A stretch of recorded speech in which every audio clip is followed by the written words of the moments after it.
시청자 여러분 안녕하십니까? NWS 방송 아나운서 정현수입니다. 오늘의 주요 뉴스입니다.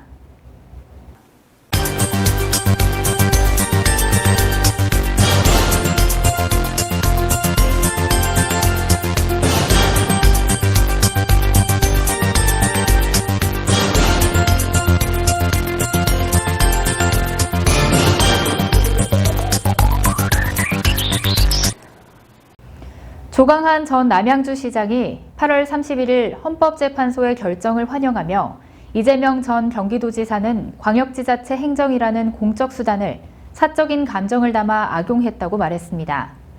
그는 광역단체의 공적 권한을 마구잡이로 휘두르고 기초지자체를 탄압한 행위는 가장 나쁜 선례라며 헌재의 이번 결정은 큰 의미가 있다. 결정은 지극히 상식적이고 정의를 구현해낸 결정이라고 강조했습니다.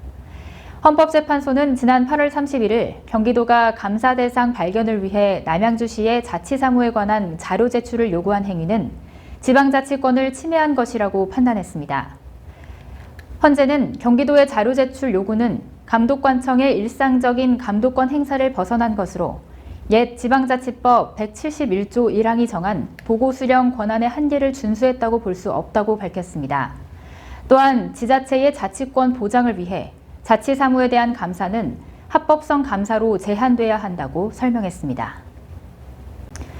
사회적 약자 보호를 위해 구리경찰서와 구리시청은 협업해 범죄에 노출된 장애인 대상 사건 신고 접수 안내 영상 제작 및 홍보 활동을 시행하기로 결정했습니다.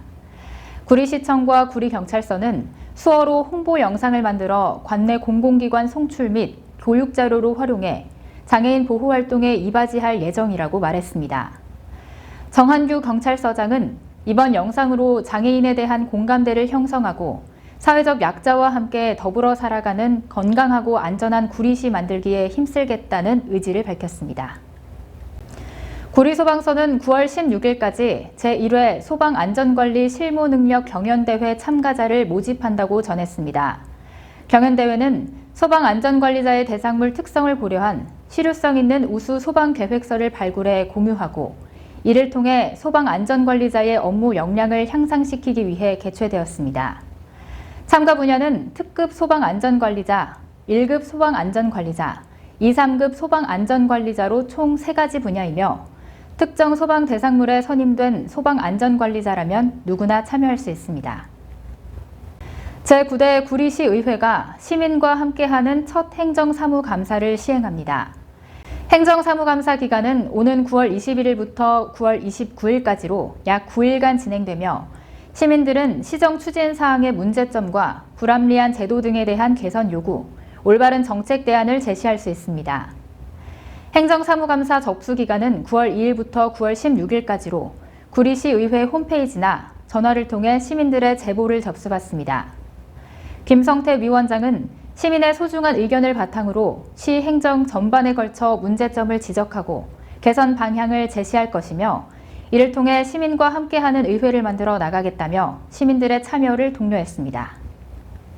남양주시는 추석을 앞두고 물가 급등이 예상됨에 따라 물가 안정과 지역경제 활성화를 위한 다양한 대책 마련에 나섰습니다. 먼저 시는 이번 달 18일부터 오는 9월 8일까지 3주간 추석 명절 물가 대책반을 운영하며 관계부서와 합동으로 농축산물 등의 가격 동향, 계량 위반 행위, 부정 유통 행위, 매점 매석 등 불공정 행위를 점검해 부당가격 및 바가지 요금 근절에 앞장서고 있습니다. 또한 이와 함께 남양주 사랑 상품권 가맹점 대상으로 부정수취, 상품권 결제 거부 등 부정 유통 근절을 위해 집중 단속에 나섰습니다. 아울러 국비지원 축소 등의 사유로 8월부터 6%로 하향 조정된 남양주 사랑 상품권의 인센티브를 9월부터 다시 10%로 상향 조정해 지급할 예정입니다. 구리시가 9월 1일부터 24일까지 2022년 7월 1일 기준 개별 공시지가 246필지에 대해 지가 열람 및 해당 토지에 대한 의견을 접수합니다. 2022년 7월 1일 기준 개별 공시지가 열람 대상 필지는 1월 1일부터 6월 30일까지 분할, 합병, 지목 변경 등 토지 이동이 발생한 토지입니다. 개별 공시지가 열람은 구리시청 토지정보과 또는 동행정복지센터를 직접 방문하여 확인하거나 인터넷 일사편리 경기부동산 정보시스템 또는 부동산 공시각 알림이를 통해 확인할 수 있습니다.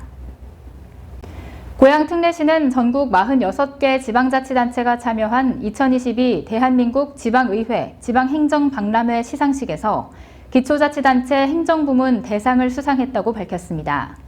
올해로 4회째를 맞는 의회 행정박람회는 한국지방신문협회 주최 및 한국전시산업원 주관으로 지난 30일 개막하여 오는 9월 1일까지 사흘간 열리는 지방의회 및 지방자체 홍보 행사입니다.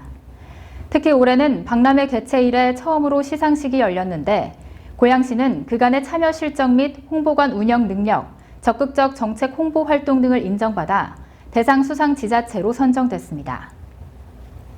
경기 구리시가 민선 7기 당시 허위 제보와 진술만으로 3급 청각장애를 앓고 있는 사회독지자 양모 씨에게 사실 여부를 확인하지 않고 사법기관에 수사를 의뢰해 범법자로 몰았다는 의혹이 제기됐습니다. 양 씨는 2009년 3억여 원의 사재를 들어 방임된 아동들의 쉼터인 아동시설을 설치했으나 2018년 보조금 관리에 관한 법률 위반으로 구리시로부터 고발당했고 4년 동안 법정 다툼을 벌이고 있습니다. 그러나 이 과정에서 시가 수사 의뢰하기 전 상대자인 양 씨에게 사실 여부를 확인해야 하는 가장 기초적인 과정을 간과한 것으로 밝혀져 문제가 됐습니다. 시의 입장은 양 전 대표에게 보조금 반환을 명령한 것은 폐업한 지역 아동센터의 보조금 반환 명령 당사자에 관한 보건복지부 질의 회신 등에 따라 시설의 대표성을 가진 대표에게 부과한 것이라고 밝혔습니다. 또한 의혹이 불거진 당시 지역 아동센터 점검 시 종사자 관리에 대한 지적사항은 확인되지 않았으나 여타 점검 내용이 방대하여 종사자 개개인과 채용 서류 일치 여부까지는 확인하기 어려운 실정이었다고 밝혔습니다. 시는 2023년부터는 지역 아동센터의 종사자 관리를 위해 지문인식 출결 시스템이 도입될 예정이며 향후 재발 방지를 위해 보조금을 교부받는 시설 종사자에 대한 교육 및 지도 감독을 강화하여 지역 아동센터의 투명성을 제고하도록 하겠다고 말했습니다. 구리시는 지난 30일 고엽제 전후회 구리시 지회 주관으로 구리시 보훈 향군회관 대강당에서 고엽제의 날 기념 및 유가족 위안 행사를 개최했습니다.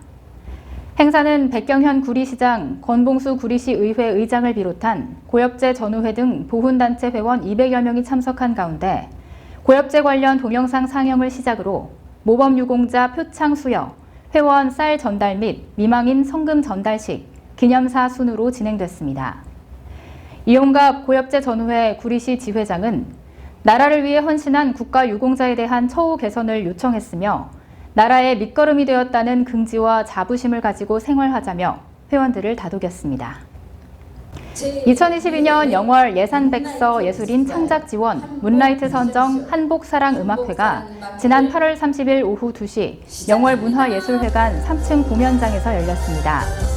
한국가수예술인협회 동강예술단 주관으로 열린 이번 음악회는 송희 지회장이 총연출을 맡았으며 한국가수예술인협회 대전지회장 정하임과 궁중컬렉션 박명숙 대표 등이 출연해 아름다운 한복을 입고 노래하는 등 다양한 무대를 선보였습니다.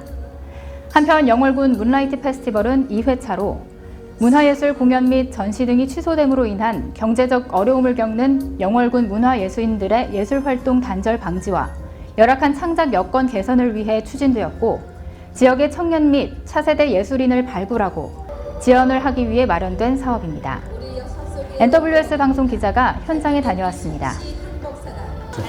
네, 오늘 문나이트 한복쇼 오늘 패션쇼를 했는데요.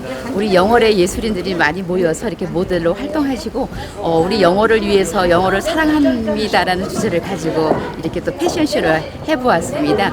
그래서 우리 영월의 문화 발전과 또 예술인들의 우리가 문화를 창작해서 많이 보편화시켜서 우리가 영월의 문화인으로서 한 걸음 나갈 수 있는 그런 쇼를 만들어 보고 또 기획해 보았습니다. 뉴스를 마칩니다. 시청해주신 여러분 고맙습니다.